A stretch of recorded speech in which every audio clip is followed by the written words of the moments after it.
Hey, everybody. Welcome to the Muckrake podcast. I'm Yates, Sexton, and I've got good news for everybody. The rumors are true.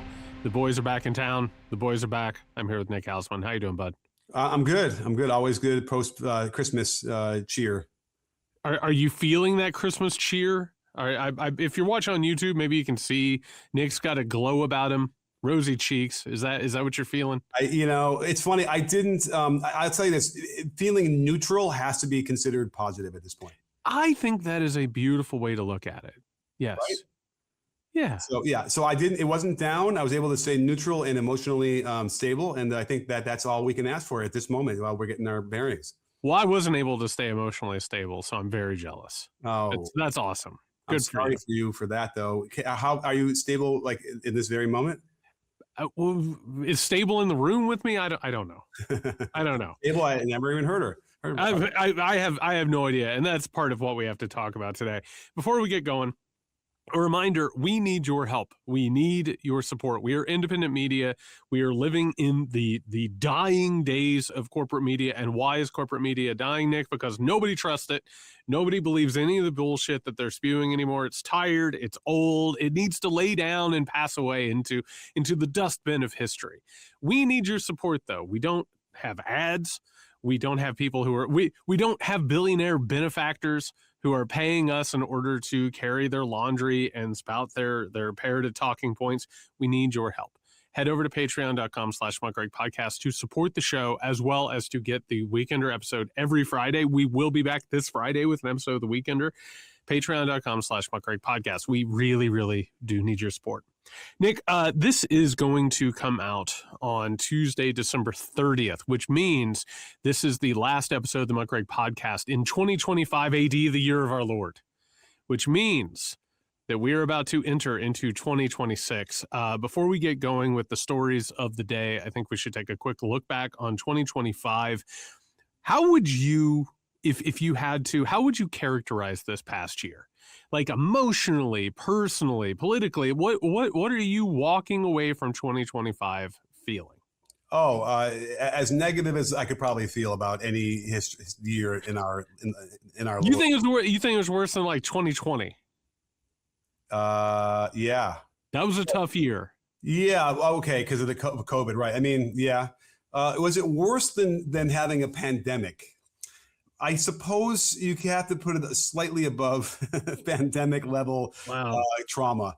But there was a pandemic of our, institutions and democracy itself falling, victim to something. So, is there some solace that we knew eventually the pandemic would be solved or whatever, or not solved, but we would gotten through that. Whereas it ain't so clear where we're getting through this. That could be part of it as well. So I don't know. I think this is definitely different, right? The feeling I had at the end of 2020, because we were all quarantined, basically, we didn't see each other. That was just it's much different. This feels darker to me. I believe it or not, it does. I think this feels darker to me. 2025 was a kick in the teeth. I don't know really how else to characterize it. We've been on this beat. Nick, how many years? You're the one who keeps track of this stuff. How many years we've been doing this? 7, 6 or 7 years. I don't know, like the better part of a decade we've been doing this. And we've been talking about where this thing was going. And we've been talking about all these signals and connecting all these dots and reading the writing on the wall. And we knew where all of this was going to head eventually if things didn't change. If we didn't pick a different path and if we didn't, actually answer the problems that were leading us in this direction.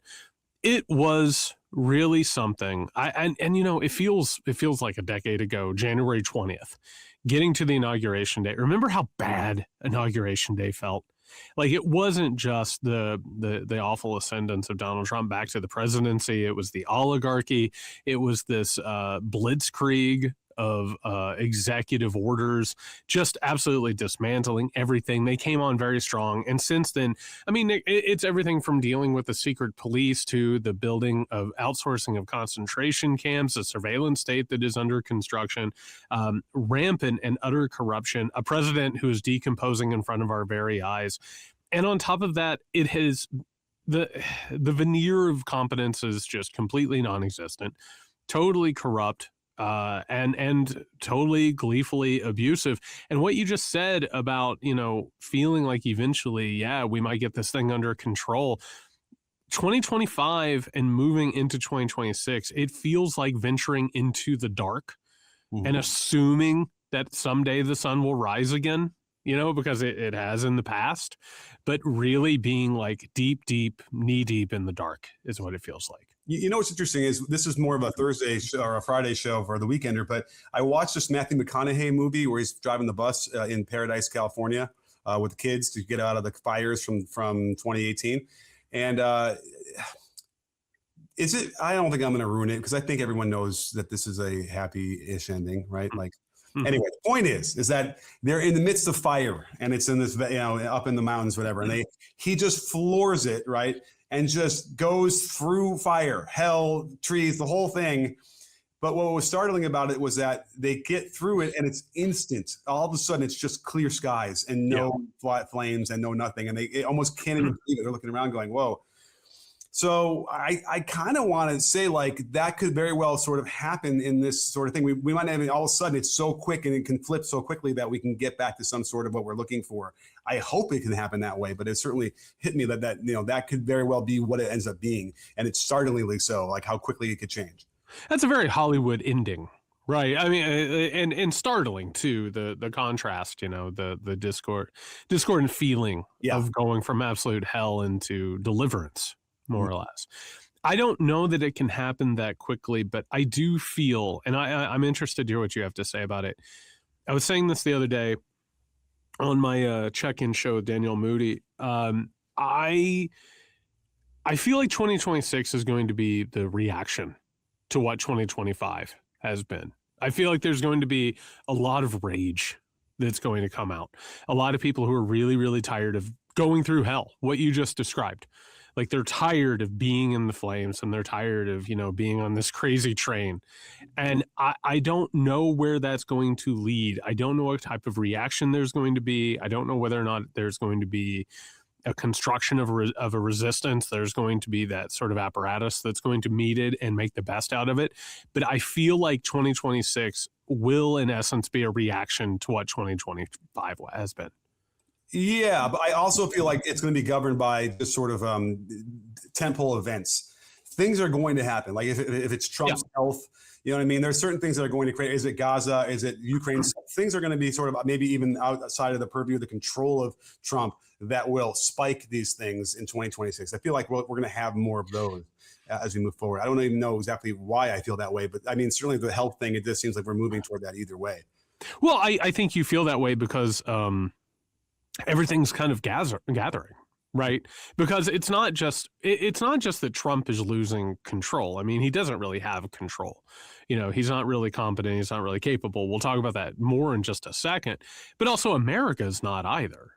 Like everything you're talking about, like we keep talking about flashpoints, how there's a flashpoint over here, there's a flashpoint over here. I think one time I sort of compared it to like being in a car where all of the lights are coming on in the dashboard. Yeah. Right. Everything is starting to fail. The question is, what thing will go out first, and will it go out in combination of other things? And so, I think there are going to be events that we can't imagine that are going to change the paradigm here. Well, let me ask you this: coming out of 2 world wars, or after in the middle of the 40s, do you think that the sacrifice that we had to go through and the people did in terms of serving their country to overcome fascism, did that have a material effect on the way people treated each other and the way society functioned in the immediate aftermath of that? Well, I mean, after World War I, this is something they didn't really teach in the history books, but there was a massive racial war that took place in the United States of America, in which white Americans came back and they were like, oh, black people are getting ahead. That we can't let that happen. World War II, there was a period of time where it seemed like that was a possibility, but fear of communism, which was also part of what happened after World War I. In both cases, it was sort of fear mongering that happened. Whatever residual effects could have happened there, they were overtaken by a lot of, basically fear mongering, more or less. And the reason why I bring it up is I was kind of reflecting on, I was in Japan for 2 weeks over the summer. There's no crime. There's no litter. The society, and there's a lot of sort of empathy and respect for people. And then you come back here and you kind of see the baseline, sort of disrespect of community in and of itself. Now, there's moments you can find pockets all over the place of good, stuff. But, I just think of the fact that there's no garbage cans around in Japan. You have to carry your garbage with you until you get home and you put it in your garbage can in your house. Like in America, people just throw the stuff on the street. They wouldn't even think twice, right? Like that even that baseline kind of, lack of respect for, infrastructure in a way that the MAGA movement and where we are now has always been this way, right? And it's been sort of hidden. And the question then is as it's being brought to the forefront, what do we need to then get to this notion of out of the hell and out of the flames and back into where we want? Is it simply just getting cleaving off a few of the people in that movement to get back somewhere else? Or is it just kind of tamp it down and get it into the upside down and put the blanket on top of it or a few blankets, and so that it's muted and you can't hear it? Well, so there's a question, right, which is, and this is something I've been trying to take great care in saying, which is we have to decide not just what we don't want to be, we have to decide what it is that we want to be. You can't just make everything a rejection of something else, and then you don't get anywhere. And when you sort of work with those dynamics, it really doesn't build something. Mm-hmm. And so I don't know. I think you look back, and this will be the final thing I say about 2025. I don't want another year like that. Yeah. Right. It's one of those things. And it's not just like politics. I don't want to live the way that I lived in 2025. I don't want to live in a country that feels like what America felt like in 2025. And so you can kind of say, okay, this is what I don't want. But then that begs the question, which is, what do you want? And hopefully if we do this the right way, we can look back and be like, okay, this was the rock bottom. Now we get to decide something else. Really well said. Really well said. And I think what you're speaking to is, politicians too, because they need to be able to refine their platforms much better, much more clearly. And I don't think it's worth even saying that the usual bromides and usual, we want cheaper prices for everybody. Everyone should get a house. Like whatever the things we've heard in the past from either side, there needs to be a fresh start from this and figure out new ways to express really what will help people and what will galvanize people together. I think that's a big part of it. That's the question. Yeah, and just run on destroying anything that like the ballroom and tearing down all the stuff that I think putting the West Wing or the Oval Office back to the austere decoration that it had before. All that stuff too. Man, it bugs you so much. Architecture, man. Well, speaking of shit that bugs us, over the holidays, I hope everyone got a little bit of time with people. I hope they got to refresh. Maybe they even got to zero in on the reason for the season, whatever that is for you. The President of the United States of America, Donald Trump, spent his holiday raging against NBC and other TV networks, as well as people who want to release the Epstein files. He then welcomed Ukrainian President Vladimir Zelensky to Mar-a-Lago. Tried to work on a peace treaty, which he says is 95% done. Meanwhile, Vladimir Putin attacked Kiev, wreaking absolute havoc and hell. Here is a quick snippet from the press conference in which Trump was appearing with Zelensky. Yeah. So in your conversation with President Putin, did you discuss what responsibility Russia will have for any kind of reconstruction of Ukraine post an agreement? I did. They're going to be helping. Russia's going to be helping. Russia wants to see Ukraine succeed. Once, it sounds a little strange, but I was explaining to the president, President Putin was very generous in his feeling toward Ukraine succeeding, including supplying energy, electricity, and other things at very low prices. So a lot of good things came out of that call today, but they were in the works for 2 weeks with Steve and with Jared and Marco and everybody. So that is President Trump, after talking to Vladimir Putin on the phone for 2 hours, reportedly, saying that Putin wants the best for Ukraine. He wants it to succeed, so everything's going to be fine, right, Nick? Oh, that's so nice of Vlad. I had no idea he had it in him.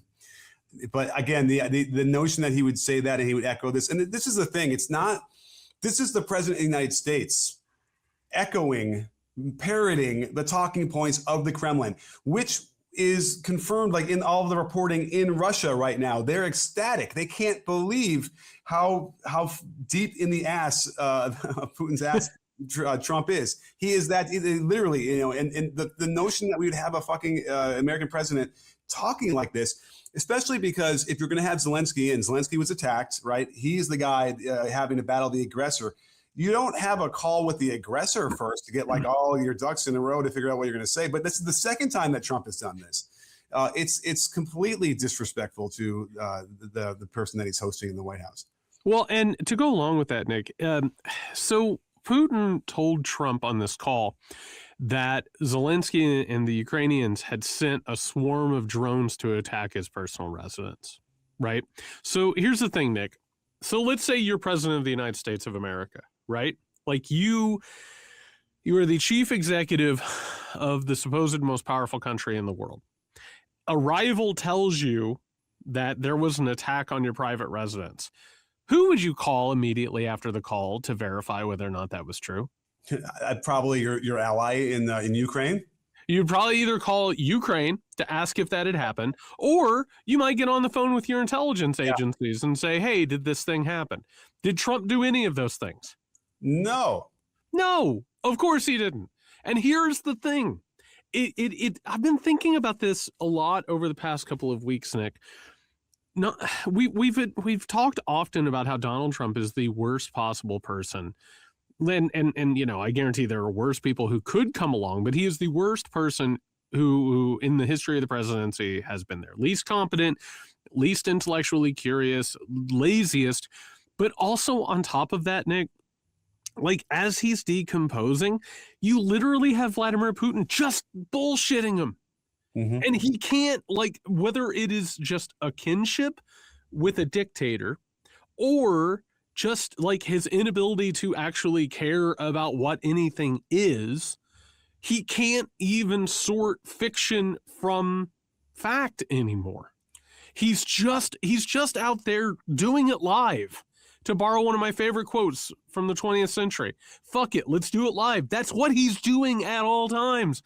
And there's a reason why he can't get this peace deal over the finish line, because he's not actually engaged. He's not actually doing anything here. Well, is there any way to truly believe that Putin wants to see Ukraine succeed literally the day after he's bombing residential neighborhoods of Kyiv? Like, is there any... He's murdering people. Right. And Trump knows this, right? So I think... Wait, time out, Nick. You're not president of the United States of America. You are not in the Pentagon. Right. What if Vladimir Putin had his druthers? Let's see if you know this. What would Vladimir Putin like to see happen to Ukraine if he just had full reign? He can take control of the entire country. He would take control of the entire country and either turn it into a satellite state or absorb it back into Russia, right. Correct? Correct. Okay, you know this. Mm-hmm. Are you an expert in Russiology? No. Okay, cool. That's great. That's awesome. But my point is that, like, he probably in 2 hours is a long time, Jared, right? To have a conversation. Lots of words, lots of things. I mean, if you're falling in love with somebody and you're like dangling your feet over the side of the bed and like, you know, you're like twisting the cord around your finger. Maybe right. Not. I mean, by the way, in that case, the call maybe seemed like 5 minutes then. I don't know. Lots of words, lots of things being said, probably more from Putin than Trump. What can he remember? Oh, I want the best for Ukraine. Like, that's one thing in that brain of his. Oh, I can remember that. I'm going to spit it out without any kind of sense of, like, you just saw him murder people. You know, that's not a credible thing. He might not even know that. He might not even know that Putin struck Kiev. Okay. I mean, I'm not that far. I would think that he knew at least that, but you're maybe right. Does he? I don't know. Well, We've literally gotten to the point where we have a president whose brain is frozen yogurt, minus any toppings at this point. I don't know that he knew that Putin struck Kiev as he was negotiating this. Fair enough. I don't know that he knew that. I don't know it. Here's what it sounds like you're hoping for. You want. Remember the scene in Dr. Strangelove when the president has to have a discussion with Yuri, the Russian premier, and they're going back and forth. Correct me if I'm wrong, I don't even think you can hear the Russian on the other line. You only hear Peter Sellers, the president, like talking on one side.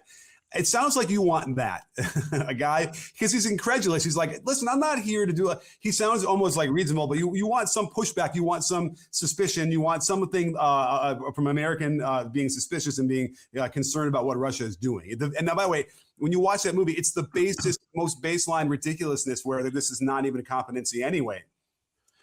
You could dig Peter Sellers up. He's been dead for 45 years and put him in the Oval Office. I think he would be a better executive. Yeah. I do want, when we're talking about this, and I'm an analyst, that's what I do, right? Mm-hmm. I never thought that I was going to, and by the way, thank God for Joe Biden's problems, because Joe Biden's decline helped shift the paradigm of the American presidency a little bit. And Reagan did, but nobody talked about it, right? But we're now to the point where if we're talking about Donald Trump, right? Okay, so you and I, we've been doing this for years, right? So when we talk about Donald Trump and people are asking us, why did something happen, right? Why did Trump do this thing? It's the usual suspects, right? It's he's being abusive. He likes abusing people and dominating people. He's making money off of it. He's doing this to gain more power for himself, right? Those are like the three major drivers of Donald Trump, correct? Correct. Okay. We now have to add a fourth one in, Nick, which is he's not well. Right. So now all of a sudden and it helps for people to think about this. If you saw this in a president in another country, you would be open to it. It was like back Kim Jong-il, Nick, you might remember this. Before Kim Jong-il in North Korea, shed the moral coil, there was a period of time where everyone's like, oh, he's losing it. Yeah. Right? He's getting old. He's kind of losing it. You can see it with other leaders. But in America, because of the myth of American exceptionalism, you don't pay attention to it as much. This guy doesn't know what the fuck is going on. Yeah. He doesn't know. And at least with Joe Biden, Nick, Biden couldn't speak too good. Biden had problems, like at certain times he'd be exhausted.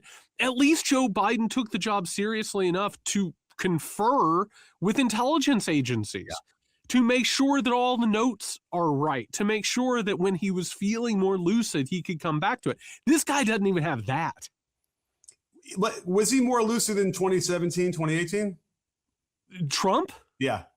Nick, I've gone back to watch the Trump from his first administration. It's honest to God shocking. Yeah, right? It's shocking. In a way where he does seem a lot more, with it, right? But we can't ignore that even then he was not listening to his the intelligence community at the time either. Sure. So I mean, at least then he could keep half of his facts straight. How are they able to get the whole he's a secret agent of Russia complete? I guess the Russia hoax thing won out. It was right that Russia was too much of a siren song for people, and versus the complex narrative of collusion that they couldn't quite prove Nick, to conspiracy. Nick, I think Russia blackmailed him. I also think Jeffrey Epstein helped in that, and Paul Manafort helped in that. I don't even think they need to blackmail him anymore. Right. They don't even need to hold something over his head. They just tell him things, and he believes them. You are aware that its left hand is now being covered with. Yes. Both hands are now covered because he's getting IV fluid treatments, monthly at a very specific time. So listen. I know we're not supposed to get out ahead of our skis and pontificate or make shit up, but I think we were both. Am I permitted to say that he's being treated monthly via IV something? I think all the dots are there to assume that something is happening. Yes. By the way, Nick, as all this is happening, China currently has Taiwan completely surrounded for live fire exercises, and we've got President Pudding for brains, like in charge. That's what we're dealing with. How often does China do military exercises around Taiwan? They do, but this is like one of the largest buildups in history. And again, this goes into what 2026 is going to look like. Like America is falling apart, and the president, unfortunately, is an apt metaphor for the decline of America. I got an interesting question. Is it easier for China to take over Taiwan and Trump's in the presidency versus not in the presidency? Well, Nick, I wasn't going to talk about this on this show, but there is a report that has been leaked out that's been making the rounds. So the U.S. military was basically tasked, and the Pentagon was tasked with creating a report that would simulate what would happen if America went to war with China right now. And the report more or less said China would whip our ass. Like China would win that war for a variety of different reasons. Now, when you come across these reports, Nick, you always have to kind of like look at them a little askew, because are they doing it to ask for more money, Right. or are they actually giving an accurate report of how things would play out? Usually you would have an executive sitting behind the desk who would be able to look at this thing, or at least have it summarized to them. And they would be like, well, we either need to do this, or this is actually not true. I cannot tell you how perfect of a scenario this is right now for China and Russia and the BRICS countries. All of them, they are sitting in the catbird seat at this point. They have to be absolutely thrilled. Well, but so I don't know if you know where I'm getting with this, because I have to imagine one of the scenarios that Trump would ultimately advocate for would be to do nothing. Sure. So let's just say Sure. China, takes over Taiwan, right? Sure. Probably wouldn't do anything. Another president would probably maybe not be that way. Nick, I can tell you right now, I didn't plan on talking about any of this on this episode today. I can tell you right now that Japan feels like that it might be their responsibility to help Taiwan. It's supposed to be the U.S. with a little bit of help from Japan, but some people in Japan right now, some experts in Japan right now, think it would be entirely on them. Mm-hmm.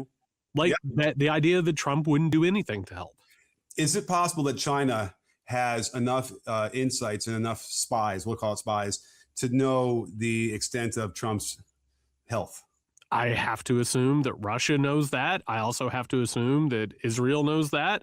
I have to assume that basically anybody with a couple of sets of eyes knows it at this point. Right. Because I don't think it's that far-fetched to think that he's on his iPhone in the Oval, texting away, that they could know that. So all these things are really concerning in the sense that it puts a different kind of urgency on what these are happening, which is why we've always talked about, like, well, why did Putin go into Ukraine when Biden was in office? Right. There are levels to like the timing there. And I'm sure these are all considerations and thoughts about what they can do to benefit themselves. So this one, though, would certainly make me concerned that if there was an issue where like Trump wasn't going to be in office and people sort of knew that, that can accelerate timelines or create stuff where opportunities that make it, really horrible for the people like in Taiwan who would be, I'm sure there'd just be untold amount of death. Well, speaking of those timelines, we also have to talk about these leaks that are coming out that J.D. Vance is setting up basically an exploratory campaign trying to put in the infrastructure and apparatus that would be necessary to win the presidency in 2028. And guess what? Turning Point USA, Nick, they're pushing their chips. Erica Kirk and Turning Point are just pushing their chips into the middle of the table right now with J.D. Vance. They have plans to help him in Iowa and beyond. And that begs a question, Nick, because I don't know that Vance would be putting this together if Trump was well. I don't know that this would be the consideration. After all, the drumbeat has been there for a long time to keep Trump in for a third term and try and make it happen. So now all of a sudden, speaking of signals that you have to look at and wonder exactly what's going on, I think this speaks a little bit to where Donald Trump is and exactly where the state of play is at this point. Well, I mean, there would have been a day at some point in the future where the vice president would begin this process, right? Now, you feel like it's way early. Well, okay, so I think usually the vice president of the United States of America does not really make a big show out of like getting involved in the next campaign. That simply, it's actually, weirdly enough, now that we're talking about this is one of the things that hampers a VP in, getting elected after the president. You're not supposed to be out there campaigning, taking, focus away from the administration. But that also goes double or triple or quadruple for the VP of someone like Donald Trump, right, who isn't going to want his VP out there taking up oxygen. So no, this isn't normal. I'll go ahead and say it that way. This is not normal. Okay, yeah, and I would agree. I would think that a typical situation would be at least the midterms would be done, and then maybe they start to. You would not see the VP of a sitting president putting together a presidential campaign until at least the year before the presidential election. Yeah, probably. Yeah. So yeah, and the thing with Turning Point, I mean, I feel like we had this discussion last time about them and whether their effect was waning or not, or it wasn't galvanized now that Charlie Kirk is not around any longer. But I certainly think that, why did they pick Vance versus anybody else, which is interesting. I mean, he's got some of the bona fides in terms of the religious stuff, I suppose. The wife, they probably don't like, right? And then we could talk about the fingers through the hair. Well, Turning Point doesn't care about the racial stuff, which is sort of where they and the Groypers and like the neo-Nazis sort of aren't. They're running across from each other. They don't care so much about the wife, but yes, the Erica Kirk stuff is strange. I hear what you're alluding to. And also Erica Kirk, independent of JD Vance, is strange. There's something. The whole thing is very strange. Yes. Yeah, and again, I really, as one human to another, feel like this is really there's a moment, there's a period of grieving that didn't happen, that psychically that needed to happen, that she needs to prepare. Like there's something going on there that I think that hasn't been taken care of. Well, okay, so there's a lot that you just threw out. First of all, I didn't plan on talking about the Erica Kirk part of this. You don't have to. I think Erica Kirk is one of those people that was waiting for her moment in the spotlight. Wow. I don't think the way that she's behaving necessarily says that there was a conspiracy to kill her husband, but I do think that she was very excited, like in order to have the camera trained on her. Did I just dream about this, or was there imagery of her like shaking her tail feather to the camera? And did you see that? Am I crazy? No, I think you probably saw an internet meme. You don't think that was real? Okay, I thought that I don't know that was real. I'm sorry. It might have been real, but either way. But the whole point is that what Vance is putting together is he's trying to bridge over the MAGA divide. So, for instance, I talked about how Turning Point, once Charlie Kirk died, all of that sort of coalition, it started to splinter. Right? People don't look at how there are individuals and that hold these things together, and when they fall apart, like the sort of apparatus of it starts to spread and maybe even break. That happened with Turning Point when Kirk died. That's why there has been this major sort of vacuum that you've seen everyone from Erica Kirk to Ben Shapiro to Tucker Carlson to Nick Fuentes, you name it. JD Vance is attempting to be the new bridge that will hold the MAGA coalition together. That is everything that he has been doing in the past year. It's everything that he has been trying to do as the VP. And quite frankly, I mean, I think this also signals that Donald Trump is in serious decline. Yeah. I don't think that. Here's the thing, Nick. We've been following Trump for years now. You've been analyzing him as much as anybody. Is he the type of person who'd say, you know what, I got my second term, I'm done? Oh, no. In terms of just coasting, I mean, it'd be nice if he did that, just hung out at Mar-a-Lago and played golf the whole time. But would he or would he not, if he was capable, run for a third term? Oh, I see. I have he's already told us that so many times. I have no doubt. Or he would take over, and just basically not allow free and fair elections. Something has shifted that has allowed JD Vance to take that sort of, trajectory. And he, of course, is going to be the candidate of the tech oligarchs, the crypto Nazis, and the Christian nationalists. And he's going to try and bring the regular sort of white bread Republicans along with him. But what we're seeing right now, more or less, is putting together, if they're starting this in 2026, like, that is a major marker that he is probably going to be the nominee going into 2028, unless all hell breaks loose, which it totally could. Well, I think that what you're trying to say then is Marjorie Taylor Greene was a few months too early. Yeah, so Marjorie Taylor Greene just got featured in the New York Times, which are words that I didn't expect to say anytime soon. Can you say more about how you feel about that? Because I read that as well as somebody who's going to take some time, who's going to sort of figure out what she wants to do. This is what I've been predicting for a while. She's going to figure out how to make money and gain power over this. But also, like, I would not be surprised to see her throw her hat in the ring in 2028. I wouldn't be shocked. Well, you know me. I live in a state of naivete where I just assume everybody means what they say and are good people down to earth, How's that been going? A lot of wallet inspectors you've been running across? It's great. There's people in foreign countries that are benefiting greatly from all of my donations. Sure. Now, I would like to think that the fever broke and she's finally realized, and this is what this article is trying to tell us, Jared, but what was interesting was it was the Charlie Kirk death that seemed to have that broke her, because again, if she's going to try and capitalize on Trump's decline, whereas JD Vance is doing, and perhaps it's even sanctioned to some degree, then she didn't do this at the right timing. This needed to be a little bit later, but she wants to say that it was Trump when he said that Erica Kirk forgives the murderer of her husband. He's like, I hate him. I want people to be hating each other. Whatever he said, that horrible thing. I think we even featured on this show. Yep. That's the thing that really sort of seemed to wake her up, and she realized that this is not Christian. It's not what we're supposed to be doing. Nick, are you familiar with the term rationalization? I'm very listen, what would we do without a good rationalization every day? Rationalization, for those at home who might not be familiar with it, it's the story we tell ourselves to be able to sleep at night. Mm-hmm. Why did you do the things that you have done? And I read this article, and Nick, Marjorie Taylor, we're going into 2026. We are part of the long Trump decade right now. That's where we're at right now. This is a decade that has lasted longer than a decade. It's been a while. Donald Trump has been one of the most disgusting, repulsive human beings that has ever been birthed out of this country before. You're telling me that Marjorie Taylor Greene heard him say that and was like, I might be out. That might be enough for me. She hadn't heard him say anything else ever. That was the thing. This is the story that she's telling. She is an incredibly talented bullshitter.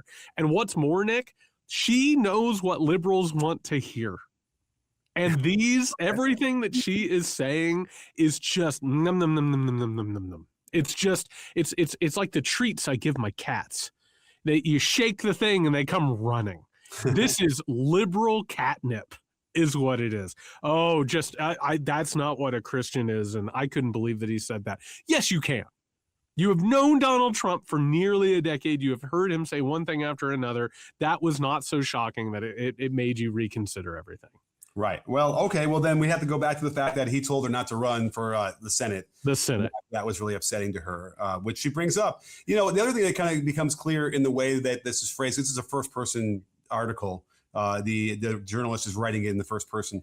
And they've been doing these interviews for years. It's really interesting. So they have insights into way before she broke with the president, which, again, makes you wonder why they buried a lot of this information until now. But I'm waiting for the book, I guess, Jared. But you do get the sense that, when you get your information from a very specific source and only one specific source like she did, she seems to recognize that now, which is really, really fascinating to me to hear that, having no idea even what the New York Times, like what they were really about, because all she'd ever heard about them was from what Trump would say or what Fox News would say or Newsmax. I don't know why. Okay. You don't think she was stuck in that bubble either anyway? I mean, I think she was, sure. But I don't buy that she's suddenly I'm not going to buy into this thing. I'm not going to keep trying to kick that football. Can't do it. I think that I think what you kind of get into between the lines is like the sheer ignorance of a lot of the things, because they don't, remember she was a QAnon before this. And so, sure. I hope at some point maybe we'll find out more about January 6th and what her involvement was in that. Well, by the way, speaking of people in echo chambers, a really interesting article came out over the holidays. It was from City Journal. The article was called "Everyone Wants to Know What Gen Z Republicans Think. We Asked Them." One of my favorite things to do on this show, Nick, low key, we don't do it very often, is when we go through a focus group that's been published, because it's always incredibly telling. So in this case, they got together 20 Gen Z Republicans and they asked them a bunch of questions. I'm going to start with the first question, which was, what do they think about Nick Fuentes? And for people who do not know, Nick Fuentes is an anti-Semitic neo-Nazi who has become more and more popular within the GOP. Moderator, what do you think of Nick Fuentes? George answers, I think it's hilarious. I agree with a lot of his points. He definitely doesn't care about how it's going to be reacted to, which I respect, but I also think it can be kind of dangerous. I think I read earlier that he's not ever planning on running for political office, which I think is probably a good thing. There's a lot of baggage attached to him. I just think he's funny, honestly, and through that humor, he's saying a lot of things that I kind of align with. He said that all blacks should be in jail on Piers Morgan, and I was like, oh my God, this guy's kind of a psycho. Okay, Nick, that was that answer, that paragraph of an answer is kind of like taking a road trip and waking up on the opposite coast of the country. That went a lot of places, didn't it? I mean, I think we have to invent a new genre of comedy, psychotic hilarity. I don't know what you call it, but like, you know, listen, did Howard Stern sort of develop an entire, you know, persona in a similar way around the most outrageous things you could say? You know, but doesn't it seem to like feel like he's like, oh, he's just being outrageous, right? Kind of feels that way. But when you listen to Fuentes, people might not be familiar. He is a true believer about the Holocaust denying stuff. I mean, absolutely, he is. And by the way, Nick, on that part of what you just said, I want to share a little bit further in the answer. Jaden of the group about Nick Fuentes says it's brain rot and misinformation too. And George, the guy I just read who said that, he replies, yeah, I'll admit my brain's definitely getting fried. I tried to delete the apps and everything, but I still find myself drawn to it. So what I want to point out here, Nick, what you just pointed out about Howard Stern and persona, shock jock type stuff, mm-hmm. You know how we've talked often about these focus groups, and we always talk about how the people who are being interviewed have no idea what's going on at all? What's happening, Nick? They're being entertained. It's not about politics. It's not about what's getting done or not getting done. They're having a good time. That's what's happening, period. Yeah. And by the way, like when you're that age, you know, when you're in the mid-20s, you don't have like existential, you know, thought sessions where you're like, I don't think, right? You're still building things. You're still figuring out who you are. You know, I would hope and pray that people that age are still thinking that there's going to be some positive things and like, you know, progressions in their lives, because it can be very dark very quickly with the way our economy is working, right? So I would like to think that, like, yes, they're not sort of in the sense of like, well, I can't see how this is going to shape myself in 20, 30 years when I'm really, you know, life is really starting to solidify around me. So, you know, I hope that's the case. But again, there needs to be some rejection of certain kind of things that are being said from certain people. But if he's drawn back to that, you know, it's like, oh, I laughed, that was kind of funny. But then, oh, Jesus, he said what? Like, I can't go back there. And yet he does. That's what's. But you're exactly right, Nick. But you're talking about this like a rational person. Like when you and I talk about politics, we think about how people are going to be affected. Right. These people see it as one thing and one thing only: content. Mm-hmm. So I'm going to take it to the next question, which is, who is your ideal next president? All right, Nick, this one's a journey as well. Alex, I think JD Vance. He can keep building the economy to try and get it back to where it needs to be. Jaden, there's this guy. He's a streamer. His name is Papa Gut. Papa Gut. Do you know who Papa Gut is? No, please tell me. He is an insane streamer, just a big burly guy with a beard, and he's just shocking. This guy thinks he should be president of the United States of America. Yeah, this is what Trump has done to us. George, who's the one who, again, said that he agreed with Nick Fuentes and found him hilarious, even though he said all black people should be in prison and anti-Semitic. I'm going to say JD Vance because I don't really think there's a better option. That's the guy who represents the bridge. Mm-hmm. Next one, Lauren says Victor Marx. For people who don't know, Victor Marx is an influencer MMA guy who's running for governor and is a QAnon adjacent type guy. That's who she thinks should be president. Let's keep going. Sophie, JD Vance, Ashley, Vance, Bryce, Michelle Obama. Whoa. I voted Donald Trump last time. I'm not voting based on the party issue. I think there needs to be a lot more compassion in this country, and that's not for me a party issue. It's a person issue. I'll vote for anyone if they show the right humanitarian values. He just voted for Donald Trump. How did he make it out of that room alive? How did he not swallow his tongue? Yeah. I don't know. How? He spells his name Brice and not Y. So maybe Atticus, Donald Trump, run it back. FDR did 4 terms. Andrew, Steve Bannon. I like him because he's an economic populist. He's taken some good stances against the big tech industry and also agree with his foreign policy and his immigration views. Whoa. Steve Bannon, Nick. Do you really think he understands what Steve Bannon's immigration views really are? That's the next No. question. Do you, Nick? I'm shocked that these people didn't turn on each other Lord of the Flies style. Yeah. Okay. Next question. What is broken in the American economy? Atticus. Healthcare. We're busting our asses just to pay rent and healthcare that we don't even use. Okay. Ashley, I agree with that 100%. I've got kids. I can't pay that. Bryce, I can't pay for insurance. I haven't had insurance since I quit a job 4 years ago, so I don't know what I'm going to do if I have an accident. I'm just going to be in debt. Jaden, yeah, I don't have insurance, and I've been in hospitalizations. Ashley, okay, everybody, in the immortal words of Jurassic Park, hold on to your butts. This is the Gen Z Republican focus group. Ashley, I don't think that guy Luigi Mangione went about it the right way, but I can see where his frustrations were. Mm-hmm. Nick, what does that tell us? That this person who's in on this Gen Z Republican thing would come out and say that Luigi Mangione might have been right for killing a healthcare executive. What does that tell us about the modern political situation? It tells you that our healthcare system is so utterly broken that you can justify murder. It's like, I'm troubled by that because, again, nobody ever should be murdered. Like if they want to put him in prison, okay, I could probably get behind that. If there's a case like where he's, the bilking, whatever from the, sure. But I don't know. What was the question? That's 100% right. By the way, Nick, speaking of Ashley, who just answered that she can see where Luigi Mangione was coming from in killing a healthcare executive. Oh, right. This next question, remember Ashley, Luigi Mangione might have been right.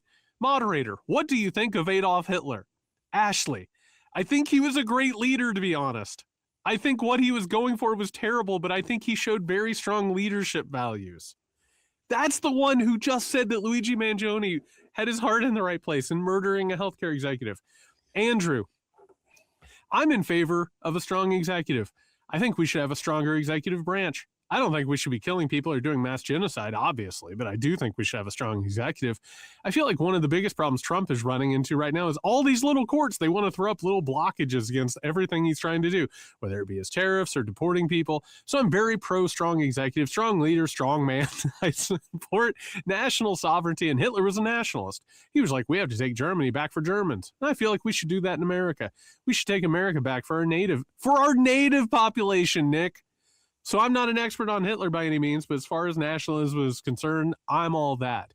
And let's check in with Bryce and let's see what he has to say. Bryce, I myself am actually Jewish ancestrally. I'm Christian by faith, but Jewish by blood. I've actually read Mein Kampf. The end conclusions that he came to, absolutely abominable.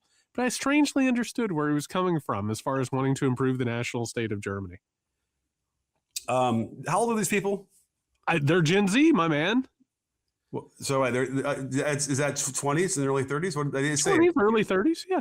So it's important because that means that they were teenagers when Trump first sweeps into the political deal. Right. I think that's important. Yes.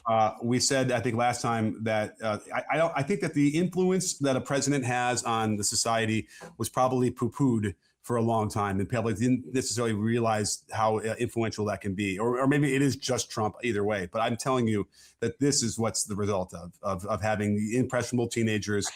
The fact that Trump wants a stronger executive after what we've been through and seen is frightening.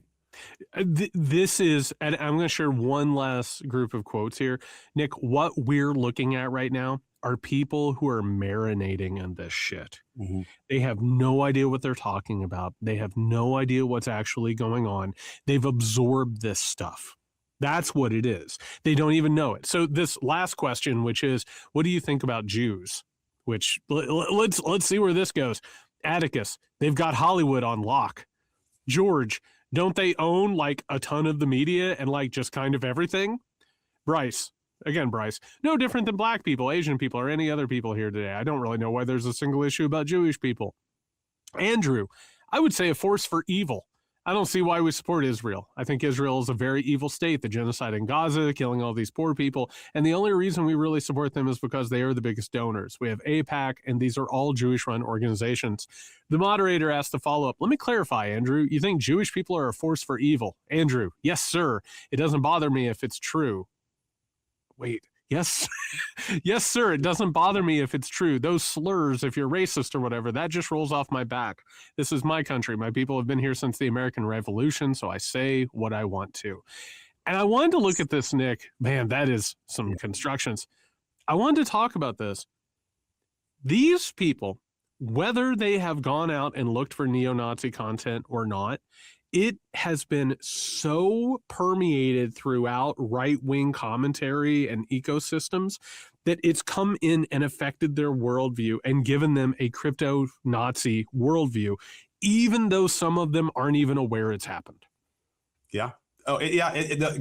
Gaza is a gateway, right? It can be if you're not careful. Yes. Yeah.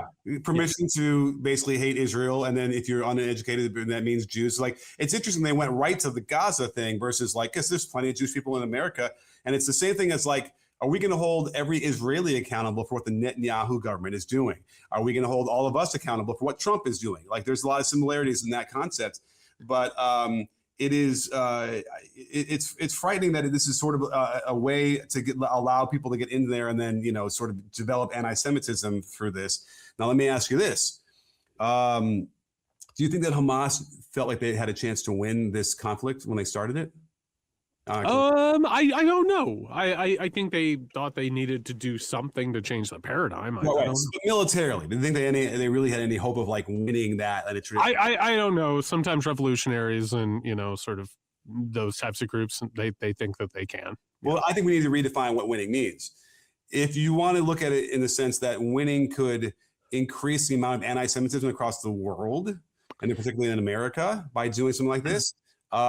Yes, I would say that it goes back to what we said about Al-Qaeda. The main point of September 11th was to make America act irrationally and destroy itself. Exactly. And what happened with it? I mean, Nick, you're right, though, that like it has been the opportunity. Like, I don't think that you can make an argument that Gaza has been okay. And so to hear people who say, Gaza was wrong and it was morally and ethically bankrupt and condemnable, that's the opening for some of these people. Right. And then they're able to take it into the anti-Semitic route, which is an essential component of right-wing authoritarian ideology. Mm-hmm. Then you also take it. Look, what do they want? They want a strong man. They have learned to look at Adolf Hitler like he's a strong executive, which is what happened when Hitler was taking over in the first place. The anti-Semitism part and just the general worldview.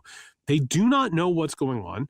They do not understand politics, but they've been marinating in this stuff for so long. It's like making that Christmas dinner or making that holiday dinner where it's you've had it and it's absorbed. It's just absolutely jam-packed with things that it doesn't even understand. And as a result, it's fully cooked. We're in a fully cooked political paradigm right now. Yeah. And just to put a button on that, it's like, when you're in a situation like Hamas is, that they don't have the upper hand in terms of technology and weapons and everything like that. This is how you fight that playing field. And there's no question in my mind that if they could continue to develop the anti-Semitism about Israel that they go across the Jews, that could be an existential crisis for Israel. Ergo, Israel itself could then cease to exist, which is sort of what that's their goal, right? So, and all related to how Israel is prosecuted what they've done. Like that's sort of the thing. It's a playbook that they knew what was going to happen. So anyway, without having to get too much on that issue, yes, like this is where we're coming from, particularly with the people this age who came up through this and are impressionable through the TikTok stuff. Of course, this is exactly what was going to happen. And I think I probably said this on October 8th or whatever, after we looked at this. This was going to happen just like it did in reaction to 9/11. And did we ever kind of write that ship out of 9/11? Did Obama come in the White House and sort of figure out a way to? Did anybody go to jail? What? Did anybody go to jail? No. You mean for the torture? Did Guantanamo Bay get shut down? No. Did we increase the drone strikes? Did we increase the war on terror? Yeah. Yeah. Did we increase the? Did the vibes go up at all? did the vibes go up? We certainly felt better. Right? I mean, like, everything was better, right? All of a sudden, Obama's in charge. You're not having to deal with George W. Bush anymore. Meanwhile, it just marinates even further and further. Yeah. That's well, how you arrive here. and yeah. By the way, issue for another future time, talking about all this and what we've got here. I think I'm coming around on banning social media for minors. Oh, I think I'm coming around on that needing to happen. That might be something that we need to look at. I would even go like group chats, perhaps, like get rid of those. Maybe it'll have to be. Okay, we are speed running into 2026, and we are getting ready to carry out the Butlerian jihad of Dune. We're ready to do it, folks. But that's it. They're cooked. Yeah. You read this, and they are cooked. I'm picturing some sort of like Andor version where it's like, it's like black market text chats with groups because you can't talk to anybody more than one person at a time, whatever. Or the black market Twitter. Like, I don't know. It's a real problem, but then that's censorship too. So, what are we going to do? Have better ethics classes, have better, what's it called? What do they used to have back in civics? Civics. No, we got to get rid of the machines. Was there a class called civics? There was at some point. We had government. I know maybe it was called government or whatever, and we learned about the government. We studied Mein Kampf. We actually did in excerpts learn about that stuff too. Like as part of how you run your government and how people come into power. I don't think that's happening, and people are being talked about. I can tell you right now, if this is Gen Z, what are they now? What are the younger kids? What are the 12-year-olds called? What generation? I don't keep track of the names. Alpha or Omega, whatever they are. Think about that. If you think we're cooked now, Jared. Well, it doesn't have to be. And each one of these focus groups, when they talk to normal America, and by the way, you have it too. I have it. Everyone listening to this has it. Like, we are politically engaged. We do the research. We read the things. We actually study these things. Mm-hmm. So we know what we're talking about. You come across regular people who are they're just swimming. And it's not like they're swimming in an ocean. They're swimming in an ocean of Coca-Cola. And they're just getting more and more cooked. You know what I mean? Like, they are just absolutely marinating in this shit. And it just becomes, it becomes more and more contradictory and nonsensical. And it's because all of these things, they're emotional appeals, they're emotional framings versus having logical conversations about what's going on. How can you support Donald Trump and the Republican Party and say the main problem is healthcare in this country? Yeah. Ow. Absolutely. By the way, the other problem you have is the Dunning-Kruger effect. Sure. Which is the less you know about a subject, the more you think you're an expert on it. And that might not even be a Gen Z thing yet. But that's going to creep up. I think maybe it's an age-related thing as well, where you get to your 30s or whatever you are, and you think, oh, I know some things and whatever. And I certainly experienced that on the other side with the basketball stuff. It's like, you really don't know, and you're displaying that you don't know stuff, and yet you are insisting that Nick, is, and it's really tough. I will let this be my last statement before the new year on this podcast. Are you ready? Yeah. This will be the defining statement going into 2026. You know what the best thing that happened to me was the moment where I realized, I don't know shit. Mm-hmm. I'm pretty dumb. Maybe I should do something about that. Yeah. Yeah. Right. Maybe someone who can help me with that.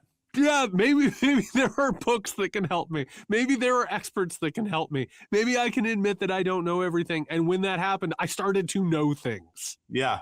Yeah. That was one of the most blessed moments of my life where I was like, man, I really thought I knew everything for a long time, but it turns out I'm actually dumb as shit. And I need to do something about that. The interactions I've had, and by the way, there is a close alignment with the people who want to come at me like basketball-wise in MAGA. It's bizarre, but you can see it in the profile. Sure.